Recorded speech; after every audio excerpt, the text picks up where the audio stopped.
This is Shaun Sport in podcast form. Well, it was all footy news last night. If you whacked on the box, you would have seen the Eagles chairman, Paul Fitzpatrick, starting the news on Channel 7, and he was just getting the one-on-one, and people were asking... Oh, I saw that. Okay, that's all. It wasn't on purpose. I just remember. Pass me the remote. Jesus Yeah. Christ, get this He was off. getting asked some curly questions. Well, Yeah, of he course. was. You would be, you know. Well, yesterday, people were just irate. Yes. Is Adam Simpson going to stick around? A lot of people were saying he should stick around. He's won the premiership in 2018, and others were saying it's time to go. The players aren't listening to him. They're playing poorly. 116 points is not good enough. 3 wins out of the last 36. Yeah, it's not great. Which I want to tell you, no statistics. It makes Adam look worse. Yes, that's right. That's right. Apparently, Trevor Nisbet said he's going to step down at the end of next season. Like, that's just, 2024. I mean, that seems ridiculous, doesn't it? Trev's been in the job for a long time. I know. This is an emergency. Things have never been dire. Yeah, I'm going to quit. At the end of next year. Yeah. Isn't that funny? The interesting thing is that I had a beer with a couple of board members from the Eagles the other day, and they were holding, we Firm, are keeping the so line. firm. And I agree that things won't change if you change this coach right now because of the player the injury. They just don't have the manpower at the moment. So the issue, and everyone knows it, is a couple of years ago they decided not to take part in the draft in a way, and they thought they had the list to be able to win another premiership. Now, most of the people from the outside, and this is the main point that I want to make today, you need a consultant, I believe, on the outside, because you Looking get caught in. up Yeah. all the In your own time. bubble. Look at us, we're great. Yeah. And you need someone on there. Hang on a second. You've got Are you too many putting your old hand up dudes. to be a list consultant? Too many old Is that dudes. what's going on? We need to get rid of them. We need to shake it up a bit. How can you not be part of the draft? You can just opt out. Well, you trade Oh, yes, away your they picks trade or away whatever. their Yeah, picks. Right. yeah, Okay. yeah. Right. And then probably thinking that some of the guys they were going to pick up would turn out to be Yes. pretty good players, Yeah. but they So haven't. Tim Kelly, they spent a lot of money and picks on getting Tim Kelly, and he's been great this year, but I don't think they've got the return for him that they were perhaps expecting. Well, you don't know what their draft picks were going to be like. Oh, in the that's first right. Yeah, place. that's But you right. know that he's been really solid, probably Yeah. way better. Yeah, no, very but good you player. know when you buy something that's a bit expensive, and then you go, don't Yeah. worry, it pays for itself. Yes. Is it paying for itself? Yeah, that is true. So I don't think Adam Simpson's a coach that's going to be able to go forward apart from this year. So I think he'll coach out the year, Okay. but I can't see them turning it around at all. And here's Paul Fitzpatrick, their chairman, saying it mightn't be an easy fix. It could take 5 years, it could take 10 years, it could take 15 or 20 years. If we don't get our draft decisions right, if we don't get our list management right, and if we don't get our health and science right, it could be a very long time. And we've seen with other clubs how long they have been in the wilderness. And what we have to do and ensure is that we're not one of those clubs. So Yeah. the West Coast Eagles currently is the most wealthiest club, isn't it? Yes, no. Oh, yeah, them with Collingwood. They So are very, how very long well. of not achieving the results good that question. the fans want before that impacts the bottom dollar? Because a lot of their stuff comes from merchandise and all that sort of stuff. They're fortunate enough to have 100,000 members, Yeah. so they've still got the revenue. But- But you're saying next year, would people drop off? I'm not sure, People are very fair weathered. but they will stop going to the games. Yeah, wow. And this week will be a really good test, although you're playing Essendon, so you're going to get the Yeah, numbers, yeah, aren't you? yeah. But I think the thing is, they've really got to have a look at themselves, because Paul was speaking in one part where he said, we believe we'd play the finals. And there's a few people around town saying, oh, yeah, we're the best players playing, we'll play finals. No one on the outside thought that. No. Yeah. No one did. So that was a mistake in itself. It's like Now- when some terrible TV shows make it to TV and it's like, no one's going to No watch one The Traitors. Great. Like, did you not run this by someone before? It's stupid. It's so often And now you it's coming see back that. for season 2. No one watched the first season. Someone outside of the bubble. Call it like it is. It's dumb. I agree. I agree with that call straight away. And finally, the best news, as I said, for West Coast fans is Damien Hardwick hanging up the boots or hanging up the whistle. He will no Yes, longer takes coach the focus Richmond. off for a little bit, doesn't Oh, it? they in the clear for the Yeah. entire So day this now. is a pretty big announcement. It's massive. Three come out prime of nowhere. premiership players, the greatest coach that's coached Richmond. He changed the modern Yes. game to the way it's been coached. He's always seemed to be able to be quite approachable. Like, he gets angry, obviously, but the media over there have it's no enjoyed Ross his Lyon, that's for comments. sure. Yeah. Oh, they're all over Ross at the moment. They think he's the greatest ever. Yeah. So, Damien Hardwick, done and dusted, and we'll see that announcement at 8:30 our time this morning. Will he coach? He won't even coach this week. He's done. No, Jared Waitley said last night, AFL 360, they're unsure if he'll coach. It's been reported this morning that he will not coach this weekend. So this is it. The thing is, over at Port Adelaide, Ken Hinkley, right, has not been signed as the Port Adelaide coach because Koshy runs the joint. Yeah. And Koshy's been one of these hard asses over the last 2 or 3 years. Oh, he's got to do this and he's got to do that. And now Ken could just walk out the door. They've won 7 in a row. Yeah. See you later, Koshy. Stick that where the sun don't shine. I'd be off in a Where heartbeat. the sunrise don't shine, I think is what you meant to say. That's what I meant to say. Sorry, guys. Always a great day to have our great mate Greg Hire in the building. He's a former Perth Wildcats vice-captain, as we know, and Greg's been bringing his highly successful basketball clinics and mental health workshops to the young people at Banksia Hill Detention Centre, and isn't it working a treat, Greg? Absolutely. You couldn't have said it any better, Shaun. It's been an absolute privilege working at Banksia Hill. It's obviously challenging, as we all know, but no, it's sort of playing professional sports for 9 years. It's embarking on new challenges, and that's certainly one. Now, of course, the kids would welcome you like a hero, wouldn't they?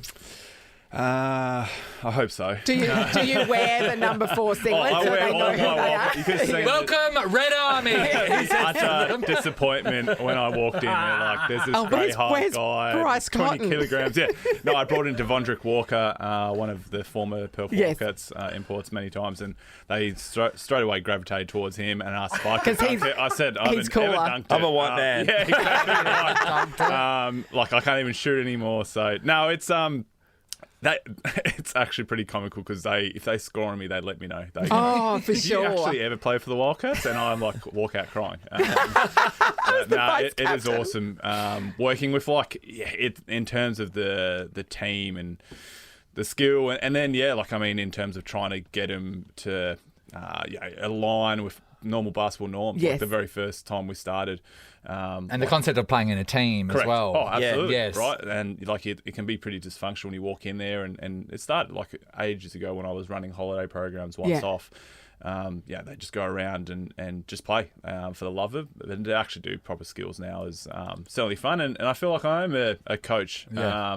A horrible coach, but I feel good at it. It is. It's the best sort of movie too, a coach of a ragtag. We've seen it so many times. Trying to make good. Yeah, Adam Sandler did that one where he was in that. Was he in the gridiron team and they played the jail the longest team? yard. Yeah. Yes. Yeah, very successful. We actually do this custodian officer, or the youth officers.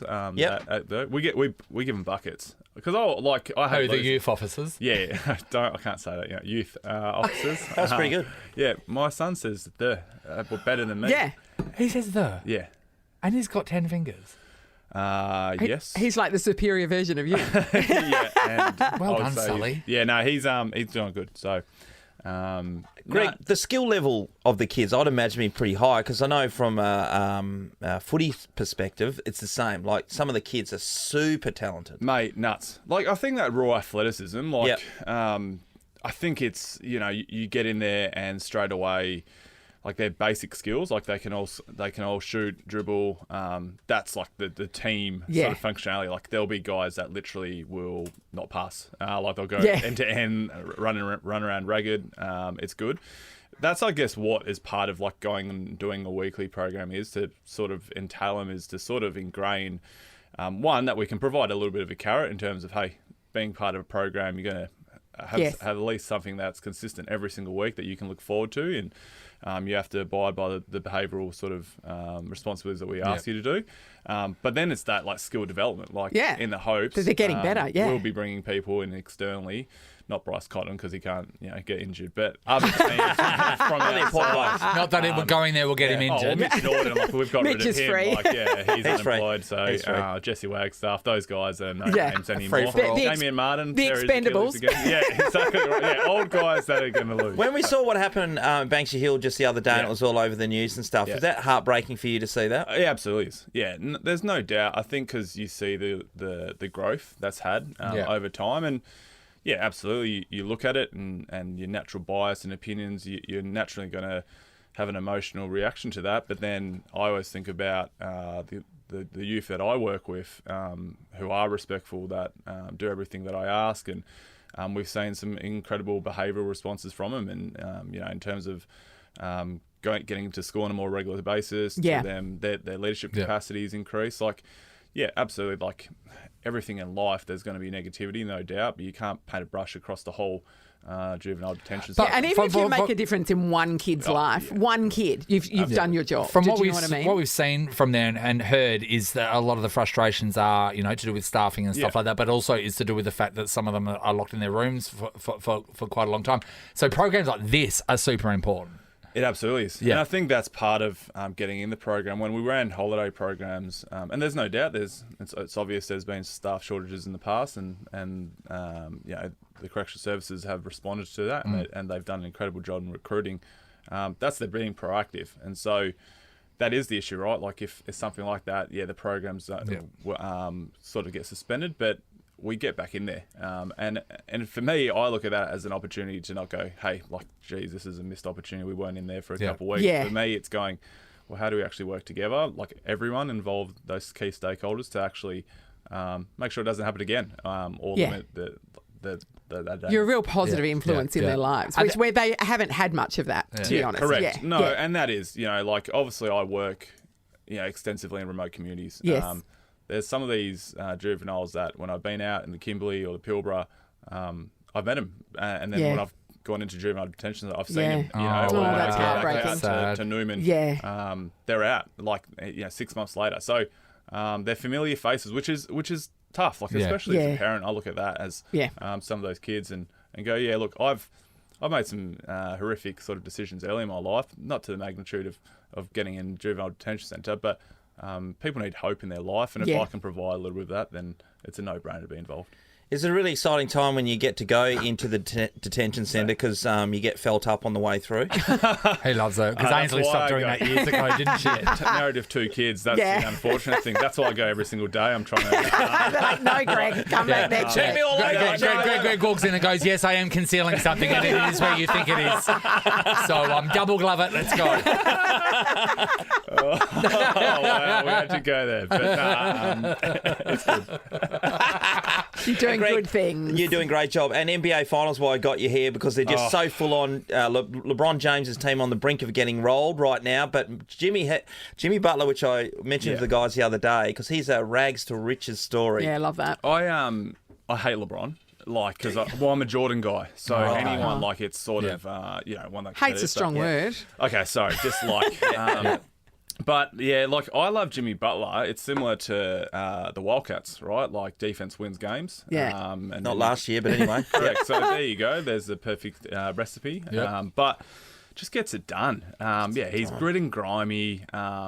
Him as a person, if you look into him at media day, he got dreadlocks, horrendous hairstyle, because he knew that was going to be his photo for the rest of the season. And he shaved it off the next day. That's funny. So he did that because it's funny. Yeah, Okay, that's he's funny. just I like that. a great guy, attractive human being. Yeah. Talking about hair, you're really Mr. Sheffielding at the moment, aren't you? Yeah, it's got the salt You're and growing into pepper, your greys and the side, and it's looking good. I don't want to. It's something that I actually particularly don't like. Right. I don't know, Pav's what are you gone talking with it. about? Yeah, it works for You've seen Pav. that. But Pav can do whatever he wants. No, you look really good. Yeah. You've never looked better. And you've got normal-sized thighs. Remember when you went through the long-haired phase? That was I've gone so through terrible. No, it wasn't. The long-haired phase was horrible. no, it was you look like Jennifer Aniston. Greg, before we let you go, the Wildcats recruiting, they've signed John Riley for more years. What do you think? Where do you think that? You happy with the recruiting they've done? Yeah, undecided at the moment. I'll say that. I think, look, It's like a changing of the guard, isn't it? Correct. Yeah. And as a person, even Bryce Cotton came out and sort of said, we've got to forge our own identity. I sort of, even as a best mate of his, I sort of laughed and said, the identity's already there. You don't need to forge it, mate. Yeah. Win games, you'll be all right. So That's what we did. The identity's been on hard and defensive play, but that's not the style of play that I can see. Look, if he gets forward. wins, absolutely. But look, I can't help but there's mates that are. I go and have a beer with and babysit their kids that are, I don't feel have been treated to the best of ways. That's a positive way. But I'll obviously support them. Yeah, it's been pretty ruthless. That's for if they sure. would give me a job, I'll take it. There you go. That was Mr. Sheffield, everyone. Good on you, Greg. Keep up the good work, mate. Appreciate it. Good job. Shaun Sport is a Nova podcast. For more great comedy shows like this, head to novapodcast.com.au.